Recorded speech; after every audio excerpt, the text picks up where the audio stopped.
Nice to be bilingual. Well done, well done. Nice work, Mike. I call him Mike because I can't pronounce Lumwanga. Anyway, get a few hugs back there as well. Some of you may have heard of Marie, Queen of France. She was the last Queen of France, and her reign sort of was cut short along with her husband Louis because of the revolution that took place. She's famously quoted as saying, "Let them eat cake." And when she was told that the common folk didn't have bread, at least in English, she's famously quoted as saying, "Let them eat cake." A little more accurately, perhaps, was that she said something to the effect, "Let them eat brioche," which is a sort of a good quality bread. I think it's like regular bread, only end up with eggs and milk and a few other extra things in there that make brioche. I think I had a sandwich yesterday which was on brioche, and it was a little nicer bread than, regular bread. The point of the story that surrounds her is that she was so far out of touch with the reality of other people, everyday people, that, of course, it took a revolution and the loss of a head or two to bring reality into her life. And it sort of is a little bit like you or me seeing, or maybe you seeing me walking to work. And you say, "What are you walking to work for, Bob?" And I would say, "Well, I didn't have enough money for bus fare." "Well, that's ridiculous. Just take an Uber." "Well, if I couldn't afford a bus, why could I afford an Uber?" But you would be totally out of touch with my reality. You wouldn't understand, you wouldn't relate to what I was going through, what I was experiencing. And so the idea of actually empathizing, relating to others as they're going through a difficult time is at times for some quite challenging. And yet it is important because the question of understanding others, what they're going through, what they're feeling, what they're needing, all of these issues is at the heart of every government law, every company policy, every rule of etiquette, if you think about it. Because it begs the question, what do I owe to my fellow man? How do I be of service in some way to my fellow man? And furthermore, who is the fellow man or woman who is my fellow? And so as you go through that, you really realize that every interaction, every philosophy, every social structure comes down to asking this question: how do we struggle with relating to other people? And we don't seem to have a lot of reasonable answers if you think about it, because we still have homelessness, we still have sexism, we still have racism, we still have human trafficking, we still have all these aberrations that beg the question, do you understand what you owe to your fellow man? We hear about the tragedy of people who try to smuggle across the border. We saw that tragedy of people who paid an enormous amount of money for the privilege of riding in the back of a truck. And of course, the ones who took the money probably guaranteed them that, we'll get you there safely and you'll find the answer to all your hopes and dreams in the United States. And so they paid money and they got into what they thought was a refrigerated truck. And of course, the refrigeration unit was a dummy.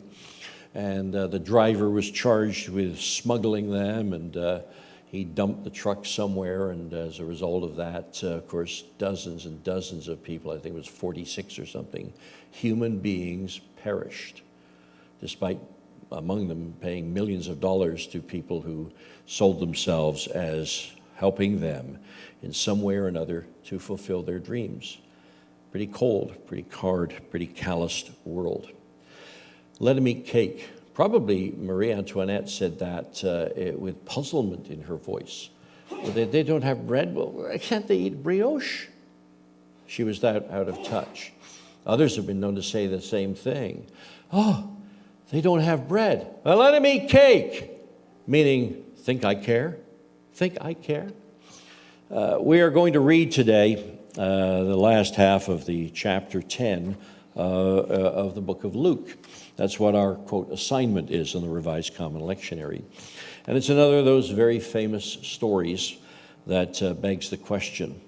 And we come to this section that deals with who is my fellow man, who is my neighbor. And we find Jesus probably on his way up to Jerusalem, which probably governs the context of this. And we read this: on one occasion, an expert in the law stood up to test Jesus. "Teacher," he asked, "what must I do to inherit eternal life?" "Well, what's written in the law?" he replied. "How do you read it?" He answered, "Well, love the Lord your God with all your heart, with all your soul, with all your strength, and with all your mind, and love your neighbor as yourself." "You have answered correctly," Jesus replied. "Do this, and you will live." But he wanted to justify himself, so he asked Jesus, "Well, who is my neighbor?" In reply, Jesus said, "A man was going down from Jerusalem to Jericho when he was attacked by robbers. They stripped him of his clothes, beat him, and went away, leaving him half dead. A priest happened to be going down the same road, and when he saw the man, he passed by on the other side. So too a Levite, when he came to the place and saw him, passed by on the other side. But a Samaritan, as he traveled, came where the man was, and when he saw him, he took pity on him. He went to him and bandaged his wounds, pouring on oil and wine. Then he put the man on his own donkey, brought him to an inn, and took care of him. The next day he took out 2 denarii and gave them to the innkeeper. "Look after him," he said, "and when I return, I will reimburse you for any extra expense you may have." Which of these 3 do you think was a neighbor to the man who fell into the hands of the robbers? The expert in the law replied, "The one who had mercy on him." And Jesus told him, "Go and do likewise." Now, as you read that parable, you have to remind yourself that parables are a snapshot of some aspect of the kingdom of God. You can read one parable, let's say, that will talk about an individual who inherits so many cities. Another parable that talks about an individual who runs away from home or leaves home and rejects home and then comes back. And all of the parables sort of give you a little insight. And you've got to walk around the entire subject of the kingdom of God and what Jesus is teaching and take all of the parables and try to weigh them together and understand at any given time, in any given place, Jesus is not covering the entire subject. If he were covering the entire subject, you would have perhaps, you'd have great difficulty cramming everything into one thought. But if you're not careful, you can also find contradictions in the parables. Does everybody receive 1 talent? Or are there some people who receive 1 talent, 3 talent, 5 talents, things like that? What exactly are you saying? Well, Jesus would respond, "I'm giving you illustrations, I'm giving you thoughts, I'm giving you ideas. Use them wisely, and use them in a balanced way." Is Jesus a socialist? Well, sometimes he seems to say that just giving with an open heart and with endless, it seems, not taking any account of individuals, that would be a good thing to do. On the other hand, he holds somebody to task and says, "Why didn't you at least take your talent instead of burying it in the ground and give it to the bank and see if I could get a little interest on this?" And so, you get these different ideas. And some are drawn from illustrations based on capitalist principles. Some are drawn from illustrations based on what we might call socialist principles. And so you have to take the entire spectrum of Jesus' teaching and realize that he doesn't just easily fall into any category, that you're going to have to think. And so as we come back to this occasion, let's imagine that Jesus is actually on his way up to Jerusalem So this road would be in mind that they're on, and realize that among those who are traveling with him is someone who is, quote, an expert in the law. On one occasion, an expert in the law stood up to test Jesus. And they were fond of doing this. They wanted to put him on the spot. But Jesus was a little too nimble for them. And he understood the principles of the law because he gave the law. He understood what God required because he was God. He understood what God was really asking because he had asked the questions initially. And so, I sometimes think of it as I make complimentary comments about Jesus. I'm sure he's really he finds it heartwarming that I approve, or that I think he's smart. You get the point. I'm trying to understand how clever and how smart and how nimble he was. At the age of 12, he went to the temple and he sat down and he had a lengthy discussion. And they sat there and say, well, how come this kid's so smart? How come he knows so much about the law? Answer, he wrote it. Simple as that. And so on one occasion, an expert in the law, a lawyer, wants to put Jesus on the spot. Teacher, he asked, what must I do to inherit eternal life? Now, Jesus had been speaking a great deal about his kingdom and the concept of eternity. What happens, when the kingdom becomes in its fullness. And they had this idea of a Messiah who would come and all of the thoughts that they overlaid that. Now, Jesus is actually saying it's about eternity. And so he likens himself to a ruler who goes away, has a coronation in a far country, comes back and gathers to himself those who are his subjects. And so this is kind of understood in the discussion. And so we don't know, probably this individual is not that sincere in his question because it specifically says he wants to test, he wants to poke, he wants to jab at Jesus. And so, you're talking about your kingdom and all this good stuff. What must I do to get into your kingdom, to have eternity? And so he's asking for specific rules and regulations, specific works that he must do. And Jesus turns it on its head and he said, well, what's written in the law? You're an expert in the law. You know about all these things. What do you read? How do you read it? What speaks to you? And of course, you again have to understand that law is a very difficult thing. That's why we have lawyers. We have lawyers who prosecute. We have lawyers who defend. We have lawyers in the United States who will argue before the Supreme Court. We have the same in Canada.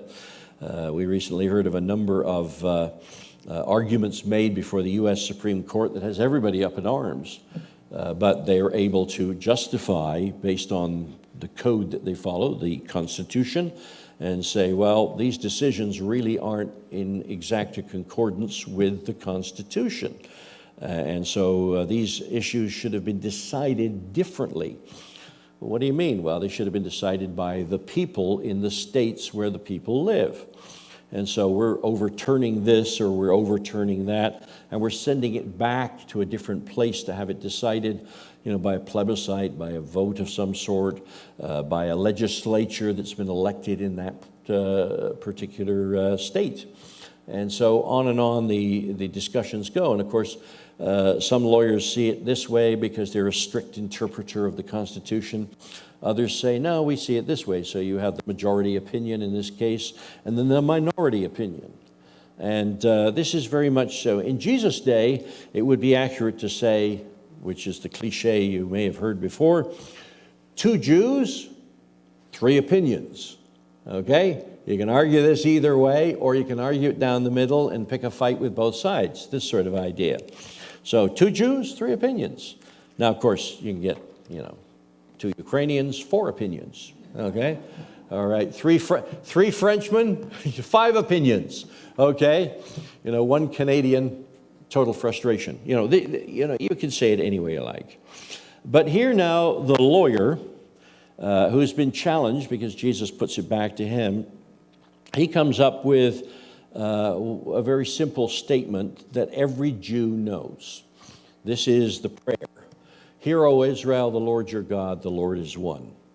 You shall love the Lord your God with all your heart, with all your soul, and with all your strength, and with all your mind.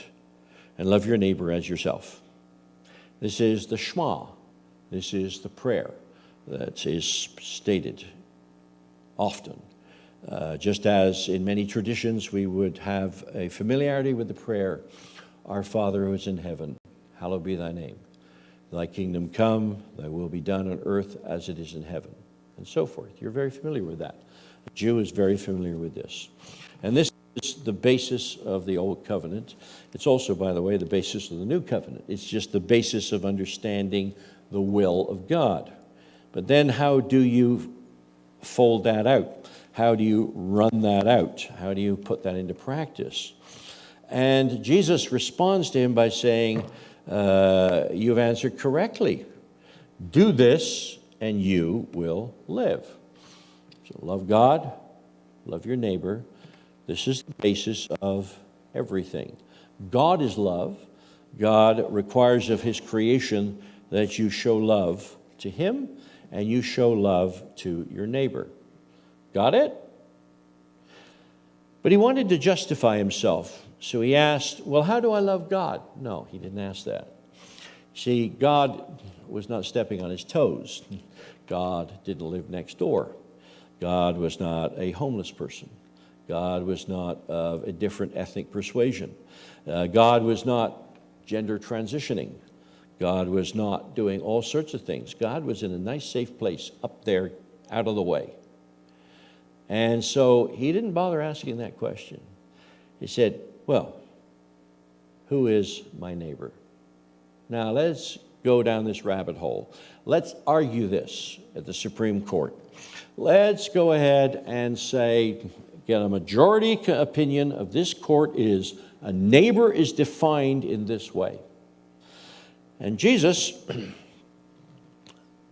discerning that this man didn't have a lot of interaction with God, but was forced to interact with a world who is full of people, is asking the question or making the argument, come on, who really is my neighbor? Who do I have to actually practice this with? And so Jesus replies with a parable, which gives us insight, which gives us truth, which challenges us and leaves us still with some questions. In reply, Jesus said, a man was going down from Jerusalem to Jericho when he was attacked by robbers. They stripped him of his clothes, beat him, and went away, leaving him half dead. Now, wait a second. Everybody knows the road from Jerusalem to Jericho is rife with banditry. In fact, even to this day, if you go from Jerusalem to Jericho, you very quickly get out of the east suburbs of Jerusalem and you're in the West Bank.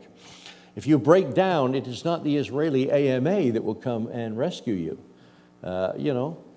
You in the West Bank, best of luck, buddy. If you're assaulted over there, well, just hope that the Palestinian police will come and help you. Everybody knows that that's a bad road. What was that fool doing on that road anyway? Was he up to no good? Or, nobody goes down that road. Or nobody comes up this road from Jerusalem, from Jericho to Jerusalem, unless they're with a group of 10 or 15 or 20 or 30 pilgrims. In fact, we're with a group right now, 20, 30 pilgrims, aren't we? Traveling that road by yourself. He had it coming. Don't tell me that's a smart person or somebody I should worry about. Well, okay. Sometimes we feel that way about other people. You hear of a young woman who's assaulted. And maybe we ask the question, I've heard people say this, well, what was she doing there? And why was she in that circumstance? And why did she put herself in harm? And those are fair questions, On the other hand, does anybody deserve to be brutally assaulted? And the answer is no, it's 100% the crime of the criminal who perpetrated the assault. But now it is fair game, which is why if you have daughters, you say, kids, if you're going to go to the parties, make sure you check with mom and dad first. If you're going to go to parties, you don't go to occasions that are fueled by drugs and excessive use of alcohol. You don't go there, dear. And you don't hang out with guys who show up with, drinks in brown paper bags and offering to share their particular brand of smack or whatever it is. You don't put yourself in that situation. You try to teach wisdom. But on a rare occasion, you hear of somebody who has been brutalized, has been hurt, been assaulted. How do you feel about this individual, that individual? Here, you see, the mind is already turning in the mind of the lawyer. Well, the guy's probably had it coming. Who travels from Jerusalem to Jericho or Jericho to Jerusalem by themselves? It's a wilderness road. Even to this day, as I said, it's not that great. When I traveled that road a couple of times, I was in an air-conditioned bus, and the driver had an Uzi machine gun under his seat, you felt, okay, over there you can see the desert. This is where there's a monastery. Oh, that's nice. Didn't get out and wander off by myself. A priest happened to be going down the same road. When he saw the man, he passed by on the other side. Well, of course he did. Let's face it. He's a priest. What does a priest do? He shows God to the people. And as such, he must be ceremonially clean. If you went over there and touched the body or something, because the man's half dead, no proof that he's alive. So I can't go over there and just shake him because, I've got this week. I'm going to Jerusalem to serve this week. This is my week of the year, or my week in the spring. I got another week in the fall. And I'm going up there to do my priestly duties. And so I can't be anywhere near a dead body, or I'm ceremonially unclean. Sorry, I'm on the other side of the road. I'm going by. And I need to hurry past because I'm on my way to Jerusalem. And so too, a Levite, when he came to the place and saw him, he made sure he went by on the other side of the road. A Levite wasn't a priest, but you could say he was an assistant priest, right? He didn't come from the family of Aaron, but he had ceremonial duties. He was assisting the priesthood, serving in the temple. He couldn't be defiled and he couldn't be touched. There were all sorts of rules and regulations that clearly defined the limits to his behavior. And so, sorry, he's half dead. He's mostly dead. I really don't know. I can't say. But a Samaritan, as he traveled, came where the man was. When he saw him, he took pity on him. Now, a Samaritan, by definition, was an outcast. He lived up north. We might say he was somebody who was at odds with the Jewish population in and around Jerusalem and Judea. We might liken it today to saying he is a Palestinian and I am a Jew, and we've had war between us since time immemorial. A Samaritan had a smattering of religion. He looked religious. He claimed Moses as a prophet. He didn't claim the other prophets, though, and he didn't recognize David or any of the other kings in Jerusalem. No, siree. He, in fact, claimed that you should worship in Mount Gerizim, not Jerusalem. And so this is a guy who was on the outs. And a Jew, if he said the word Samaritan, it was sort of Samaritan. He'd spit. This individual is not worthy. But he came upon him. And at this particular point, we say, okay, how do I, as a human being, feel about somebody who's at the side of the road? And of course, we then get into the philosophical issues of how do we feel about people who are begging? How do we feel about circumstances where people are panhandling? You know, I don't know if you've had the experience, but as I sometimes joke, my favorite store is Home Depot because I can go there and get a candy bar, bottle of water, or I can get cleaning products, I can get timber, I can get paint, you name it, I can get anything. We can get plants, we can get potting soil, Home Depot. And they give me a little discount because I have Pro Extra. So usually good prices plus a few percentage points off, Home Depot. I don't know if you've ever had the experience, but on numerous occasions I've been accosted in the parking lot, asked if I'm a tradesman. Do I look like a tradesman? You know, but I don't care. I'm sure you can relate to me, and I want you to give me some money so I can get to a job that's out of town. And I'm sure you understand that. You've been in the same position.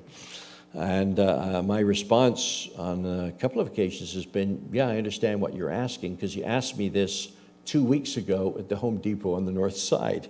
You know, you're just panhandling, dude. You're just trying to rip people off. It beats going to work. And so you have this antipathy towards people who are working the system. How do you feel when you drive up to an intersection, or a stop sign, I should say, or a light, and here's a guy in the middle with a sign that says, hey, need money, homeless. And me and the dog need to be fed. You know, I saw that one the other day. In the parking lot of Home Depot, you know, this sort of thing. And so, and I've used the example of my own circumstance where Shelley said to me one day, there are people at the end of our lot, and they're putting a tent up. And I, you know, being the super duper non-confrontational person I am, said, don't worry about it. And she said, well, we should. Why is that? Well, where are they going to go to the bathroom? Oh, okay. Yeah, you won't let me pee in the backyard, but they're going to. Literally, you know, and they're right at the right hard against our fence. And so you suddenly realize, hey, this is not, you know, this is begging the question. This man is trying to make himself. This woman, they bought a brand new tent and they're pitching it right at the end of our lot. This, you know, feels not right. It's inappropriate. Fortunately, they decided to go and move 30 feet to the east. So then they were at the end of my neighbor's lot, so it wasn't my problem. No, I'm being silly when I say that. Of course it's a problem. We have a berm on the north side of our lot, and there will be folks who, in the summer, there's fewer this year, but they've been known to, you know, set up tents and say, we're not paying rent for the summer at least. So we're going to have 4 or 5 months camping out under canvas, and we're going to do it right in view. And then, of course, petty crime and other things begin to happen. And so, how do I feel about that? What am I supposed to do?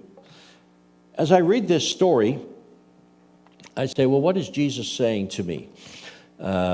Let's ask a question. Where might I see somebody in this type of situation? Well, I might see somebody who's in an accident. Almost had one actually here yesterday.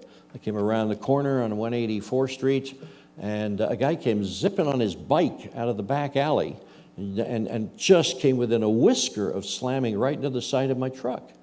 And, you know, play that out. How would I feel about this fool who comes, you know, just on his bike, zip out? If he hit the truck, what would my concern be?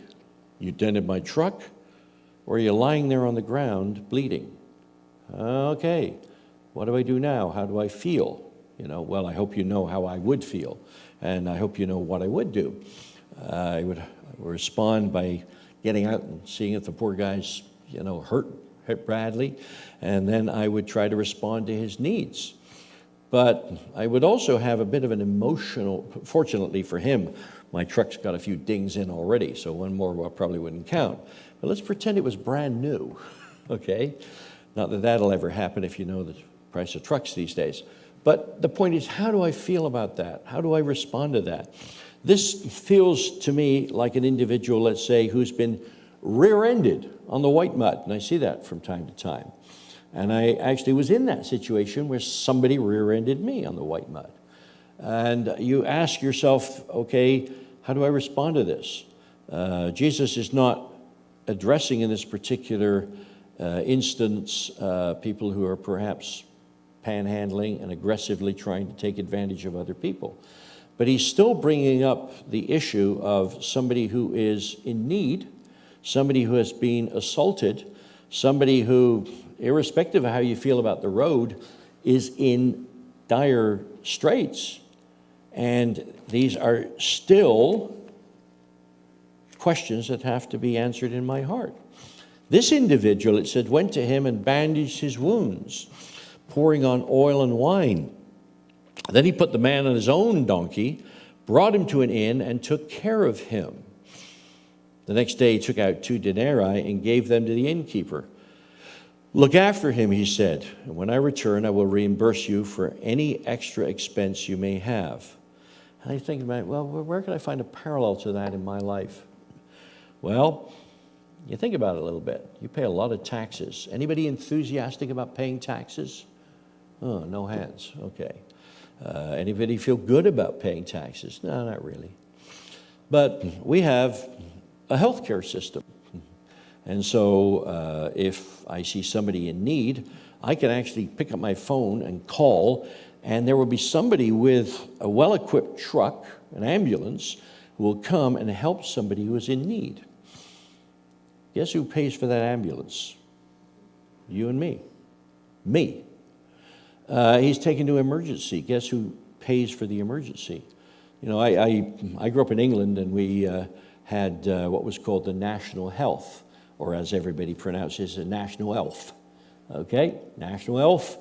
And it was a response after the Second World War where people said, you know, we have had enough of deprivation. After the First World War, people went back to being in poverty. The rich still continued to be rich. They happened to administer the war from behind a desk, or perhaps from the war office or something like that.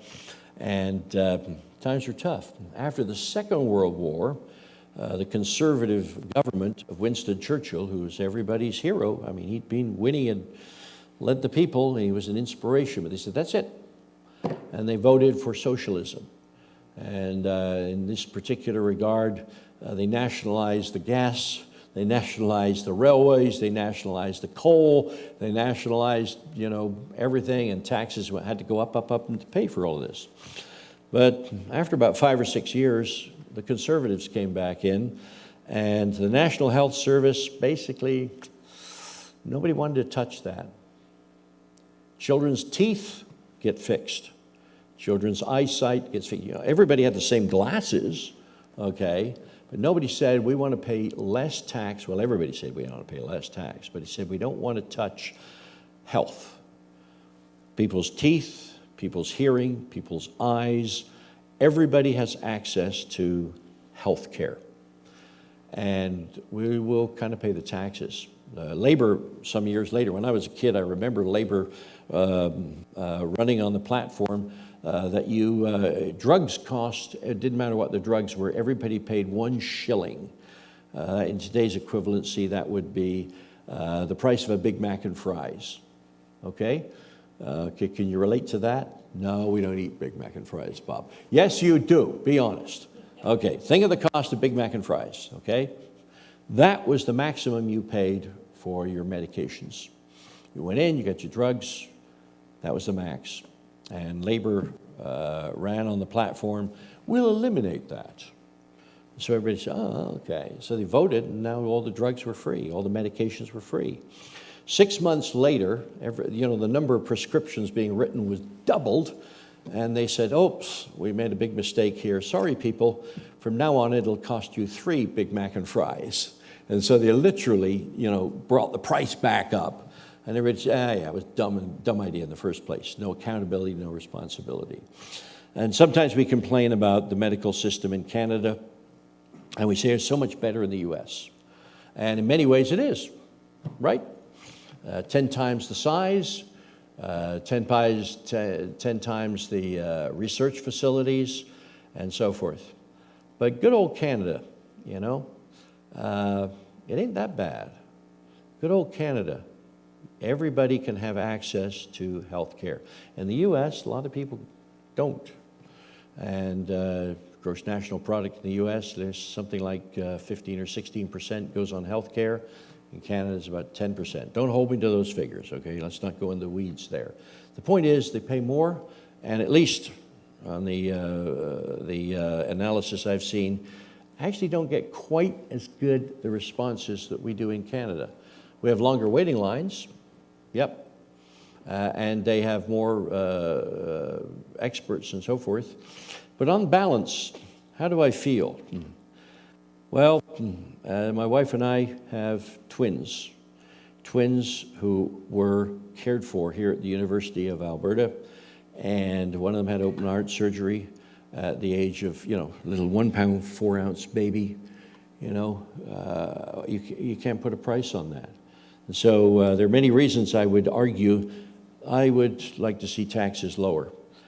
But how do I feel about the fact that somebody can be bandaged, have oil and wine in their wounds, and that a donkey with a big sign on the side that says ambulance will come and take them to an emergency room?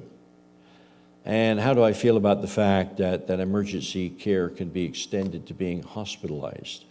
Okay, I'm trying to draw parallels to this guy, and Tommy Douglas, kind of he gave the ideas to the British and said, taking care of the children, having a national health program, not a bad idea.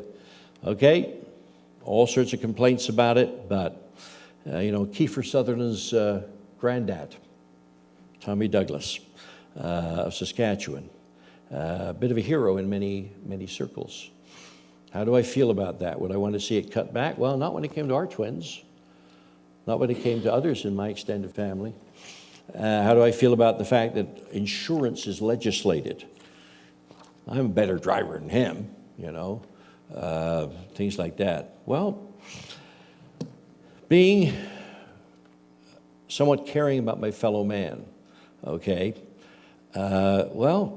Which of these three do you think was a neighbor to the man who fell into the hands of the robbers? Well, this is a question that calls for discernment, judgment, and Jesus counseled those in his time, judge righteous judgment. Does it spring from pity, which we are told the Samaritan had? Does it spring from compassion? Or does it spring from, let's have a real good debate about this, and let's talk it into the ground, and at the end of it, let's comfort ourselves by saying we had a thorough discussion, and we didn't have to do anything.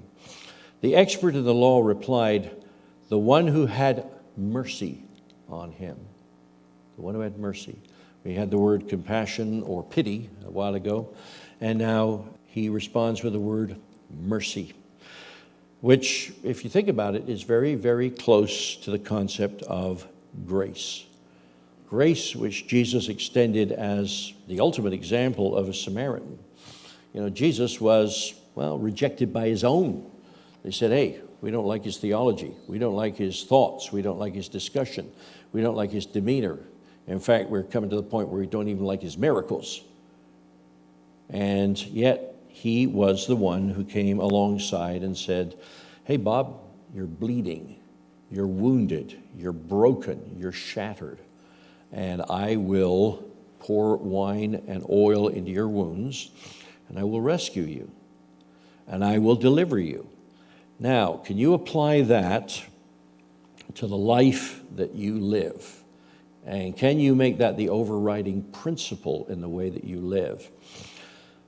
Because when the expert in the law replied, well, the one who showed mercy, Jesus gave the, I don't say he snappy the answer, but he said, go and do likewise.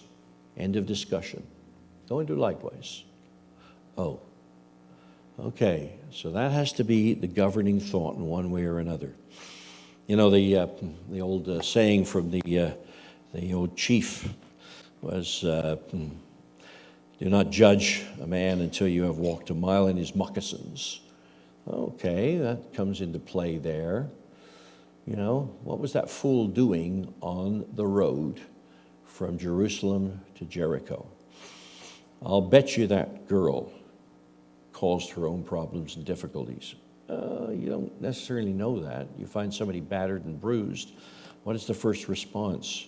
To judge, to ridicule, or to say, you need help, you need an advocate, you need somebody to help with the healing, not play a number on your brain.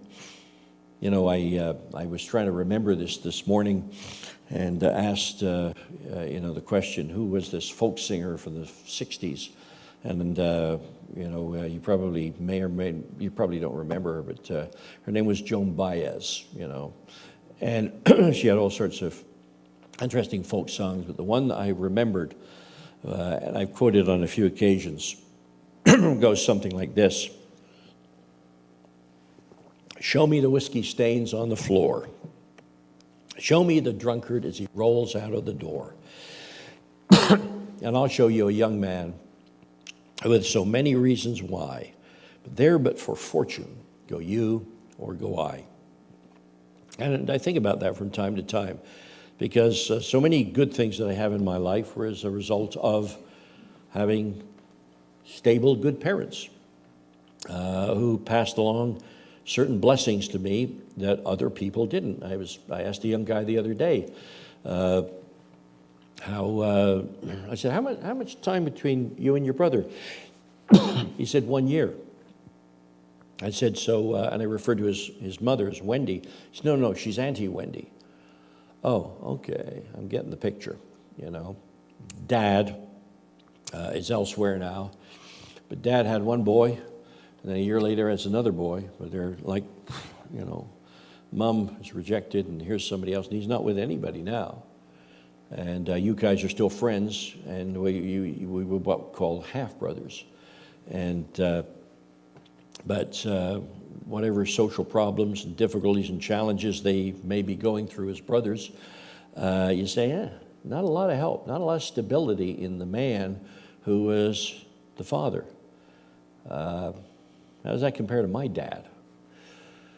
Well, not very well, because my dad was a pretty solid guy. That's one thing that, Shelley and I are both blessed with. We had good fathers. And how about mother? I had good mothers. And yet there are those who, sadly, are, I just say bluntly, so, they just don't seem to understand that when you walk out the door of Home Depot and you walk past a guy like me walking in and say, got any change? The first response that comes is, you fill in the blank. How do you feel about that? How do you respond to that? You feel like being sarcastic and saying, want a job? But that's a fair question. You're looking for work? Are you looking for a handout? Because, a great deal of the philosophy of Jesus offers in many of the parables is a good solid hand up. But Jesus doesn't teach time and again, just hand out, hand out, hand out. But in this particular parable, he's saying, how do you feel about those? Do you start with judgment and say, what was he doing on the road anyway? No, you start with the fact that who is the neighbor? You respond to the need. You respond to the individual. I had an interesting discussion, ironically, a week or two ago, a couple of weeks ago, with my daughter, who's very much in touch with where she lives with leadership in certain communities. And she was explaining how traditions and culture and everything is so very important. And she's been drawn into some of that. And I've observed the same communities in Alberta, and I've talked to a number of individuals who live in those communities, and I see corruption in the leadership, and I see unfairness, and I see misdirection of funds. I see all sorts of inequities. And so I came from another point of view, and I said, well, I just do not believe it's as ideal as you say. And of course, she is dealing with people in the arts community. She's dealing with people who obviously are in leadership positions and who conduct themselves more responsibly than some individuals I've known.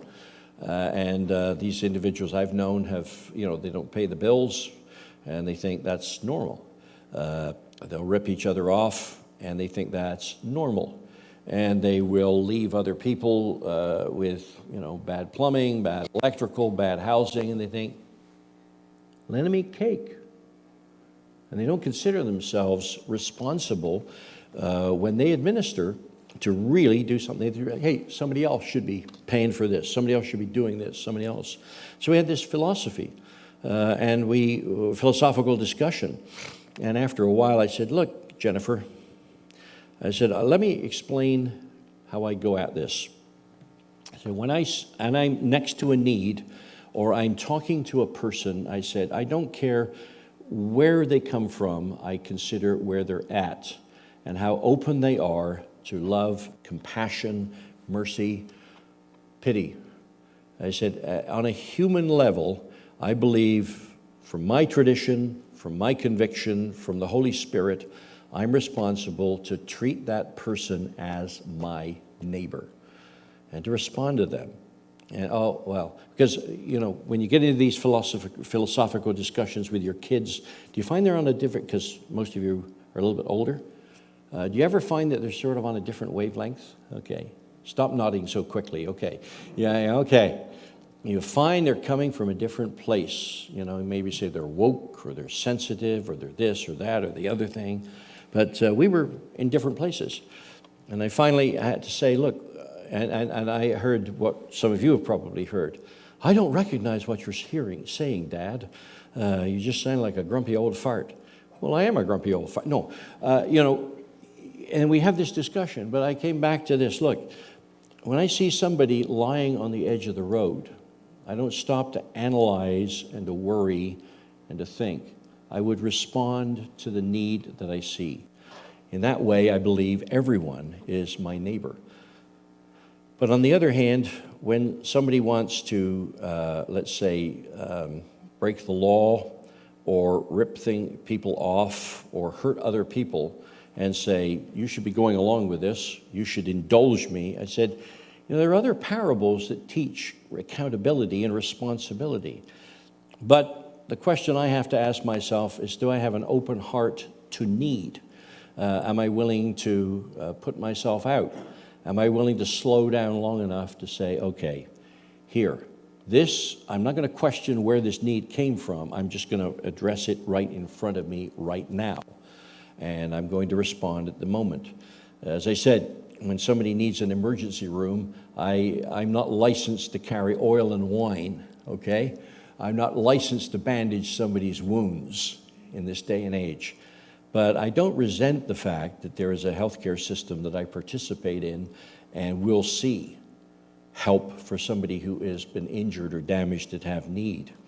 And so as I wrestle with all of the circumstances that we see, and let's face it, they're surfaced every time there's an election, they're surfaced every time maybe you watch the news. I can only go back to the reference that Jesus gave me, where he said, do you have an open heart? Can you understand mercy? Can you understand compassion? Can you feel pity for someone? Because that's where it has to begin. And like the lawyer, I hear the advice, go and be as the Samaritan. Because at the end of the day, you can be very religious, very principled, and walk past on the other side of the road. And this is not what I did for you, Bob. I didn't walk by on the other side of the road. I reached down and gave you a hand up. In fact, I jerked you up out of the mud and the crap that you were in. And I gave you life. Try to pass it along to somebody else, who, by the way, I love just as much as you. Let's pray. Our Father in heaven, as we think today of the needs of so many around us, give us a discerning heart, but a compassionate heart, and the perhaps the opportunity to help where we can, perhaps the opportunity to share your love with others who don't quite know that it is your love that we have within us.